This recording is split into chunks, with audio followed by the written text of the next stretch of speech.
Mad Max Fury Road. Wow! Let me see if you can guess whether I liked it or not. So here we go, Mad Max Fury Road is the fourth entry into the Mad Max franchise. The last one being Mad Max Beyond Thunderdome, which was made around 30 years ago. Obviously, with such a huge gap between the movies and the swapping out of Mel Gibson for Tom Hardy in the Mad Max role, this movie is going to come with the expectations, in many respects, of a reboot. But what Mad Max Fury Road does is it takes those expectations, ramps them up to 11 and throws everything bad out the window. This movie is everything a reboot should be. Now, I know The Fly from 1986 by David Cronenberg wasn't a reboot, it was a remake, but let's just smush them together for this. I can't think of a better reboot remake since that movie. Those of you that have seen The Fly will probably know that it's fantastic. It's one of my favourite horror movies ever made, and Mad Max Fury Road comes under the category of one of my favourite action movies ever made. One of, not the best. So Mad Max again is set in the post-apocalyptic Australian desert, years after the apocalyptic events, which the film doesn't actually go into, which some have considered a problem with the movie. Some would argue that you need that context to sort of validate the post-apocalyptic world that the movie's trying to portray. I would argue otherwise. I'd say that by distancing yourself from the pre-apocalypse, you are making your world a completely separate one. This is not the planet we know. This is something entirely different. It just happens to be on the same globe. Mad Max himself at the beginning of the film is taken by a cult to be used as a blood bag. A blood bag. And the leader of this cult is a pseudo-religious figure called Immortan Joe, and he wears this sort of face mask on him, which makes him look far more imposing. He sends out Charlize Theron's character, Imperator Furiosa, to go out with an oil rig and come back with fuel. Gasoline in this world is a valuable resource, and so is water. This time though, Charlize Theron's character has a little trick up her sleeve. She's put the wives of Immortan Joe, the so-called breeders, into the rig, and she's attempting to smuggle them to safety. Now some of you may be wondering, this is the fourth movie in the franchise, and you said it's not a remake. Does that mean that I have to watch the first three to understand it? And that's not true at all. You can absolutely go into this movie without ever having watched a Mad Max movie, and it gives you everything you need to know and everything you should know. Another worry you might have is if you've seen the original Mad Max trilogy, will you like this movie? Is it changed enough that you might be able to approach it differently than you did with those? And in my view, the original trilogy is somewhat uneven, so you have to kind of look at it by a movie basis. For example, Mad Max 1. I despise Mad Max 1. I don't understand why people like it. I think it's overrated as hell. It's a cult classic, so I guess that's kind of the potential you get. You know, some people just hate them. But that movie is nothing like this one. Throw it out the window. If you didn't like it, there's still a chance you will like this one. The one you should be looking at is Mad Max 2, which is the best one. I did very much enjoy it. If you like that, then you're probably going to like this one. If you didn't like it, then I don't think you will, because it's a lot of the same. But, as I said, turned up to 11, it's more of that. But I mean that in the best of ways. George Miller has returned to direct this movie. He's like 70 years old now, good on him. And you can tell he has this clear vision of what he wants this movie to be, and he absolutely succeeds in portraying that. Mad Max is probably the best action movie of the year so far. I can pretty much guarantee that nothing's going to beat it in terms of action. The movie itself mostly can be described in the simplest terms as a 90-minute, it's 2 hours long, but 90 minutes of it is a chase scene. And that might put some people off, and I can kind of understand it, but I really think you need to give this one a chance. This movie is absolutely insane, and I don't want to spoil it by telling you just how insane it is. It's just like the original Mad Max movies. The same mad tone is carried over effortlessly, and I know that if you liked Road Warrior, I can't see one reason why you wouldn't enjoy this. When the cult is sent after the truck to get the wives back, Mad Max is brought into the fight, even though he's in captivity, because he's strapped to the front of a vehicle to be a portable body bag for the driver. And that's got to suggest how strong George Miller's vision is. It's nuts. The movie uses practical effects whenever it can, and if you're someone that doesn't understand why people go on about practical effects, and you think CGI can do anything, why wouldn't you use it?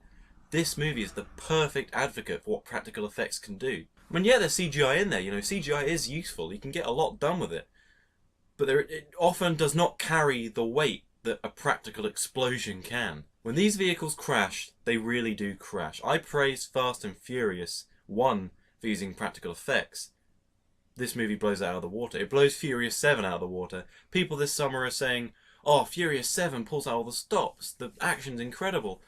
It holds nothing against Mad Max Fury Road. George Miller doesn't feel the need to shake the camera. You get to see everything. You see absolutely everything. There's one scene in a sandstorm where a car explodes and explodes again. It's insane. It just lights up all the sand. It's mad. It looks gorgeous as well. Visually, this movie is incredible. For one, it's not just a desert, it's got this visual aesthetic to it, this vibrancy. Miller decided that he didn't want this movie to just be brown. He wanted the colours of the desert to be vibrant, to give it this sort of colour of its own. The wasteland gives off this amazing hue, which just complements the grey, rusty vehicles ploughing through it. And the explosions, this most vibrant orange, they are the most aesthetically pleasing explosions I've ever seen. And you can't for a second fault how they look. They look real, they look there, and they have this physicality that makes them so interesting to watch. But beyond the action, there's the characters as well, and admittedly this isn't as good as the action is. That's the main selling point of the movie, I gotta admit. But they are worth a mention, they are surprisingly good for the most part. Charlize Theron as Imperator Furiosa. Fantastic. Best character in the movie by far. She's gritty, she's dark, she feels like she's holding something back. She sort of channels her character in the movie Monster, you know, with the shaved eyebrows. She really feels like a character that's lost a lot to the wasteland. And everyone does. Everyone feels like that except for the cult leader himself. And that's sort of the point, because he is the villain, he's not particularly deep, and he represents the madness of the wasteland. Society has fallen and it's become completely barbaric, and he absolutely embodies that. There isn't much insight into his character besides, I want my wives back. But you don't need it. He's a villain that drives the story along, and he does a fine job. And he is physically imposing, and that's what's important. I can already imagine people complaining that Mad Max himself isn't arguably the central focus of the movie. His character is given a decent degree of depth, and he's constantly there throughout the events. But he's merely there to supplement them, and he doesn't control them. That said, we still do get insight into his character, into his madness, which I won't go into. But it really makes him feel like a character that's lost a lot as well. Everyone, as I've said, everyone does feel like they've lost something. And some will complain about this, but I really think that there isn't so much of a problem, because Miller has introduced other characters which are actually more interesting, such as Charlize Theron, and even the War Boy, which is the name of the sort of cannon fodder of this cult, played by Nicholas Hoult. When you watch the movie, you see all the members of this cult driving the cars, they seem nuts. One of them gets shot in the face, and he sprays this chrome stuff on their mouth, and he bombs a car. It just explodes. And they've been indoctrinated to believe that if they die, they will go to Valhalla and live again. They're completely infatuated with this idea. But they don't initially seem like there's any sort of layer to them. And in many ways there isn't. That layer's been suppressed. But when Nicholas Holt's character slowly gets introduced to Charlize Theron and the wives and Mad Max, you sort of see that he's going to be completely abused, and you in a way feel sympathy for the whole cult. They've been absolutely indoctrinated, and in that way it gives the world a layer of depth that is much appreciated. I would have appreciated the characters having a little bit more depth, but what we actually get is absolutely fine. It's good, it's more than good. And what Miller manages to do that is all too rare in action movies is he makes us feel like the characters are fragile. And in many ways that might sound odd. You don't want your action hero to feel weak. But what Miller does is he strikes the crucial balance between the weak hero and the overpowered OP hero. He gets that right in the middle, and all the main characters, you know, the good guys, feel like they can hold their own. But the stuff going on around them could easily kill them. All it would take is one grenade, one misplaced explosion, one crossbow shot to the face, and they could die. And it's because of this, chiefly, that watching a movie that is 80% vehicle combat, you know, chase sequences, it doesn't get boring at all once. I personally consider myself someone whose attention can easily wane while just watching endless explosions, endless violence. You know, I don't necessarily like that all the time. But there is something to be said for a movie that can absolutely channel that, and channel it to an extent that I'm perfectly content to just sit and watch and just enjoy the visual splendour that you get as a result. This is one of those movies where to fish for complaints you really need to nitpick, and I have a few. I may as well put them out there. And don't get me wrong, these really are nitpicks, but the first one is the visions that Mad Max is constantly having. The visions he has that show him to be feel guilt and remorse and feel like he's lost something, that add depth to his character, admittedly, but I'm not really sure where they're from. And I have seen the first 3 Mad Max movies. Maybe I'm just forgetting. Maybe it occurred in Thunderdome, because I did watch Mad Max 1 and 2 the day before I watched this.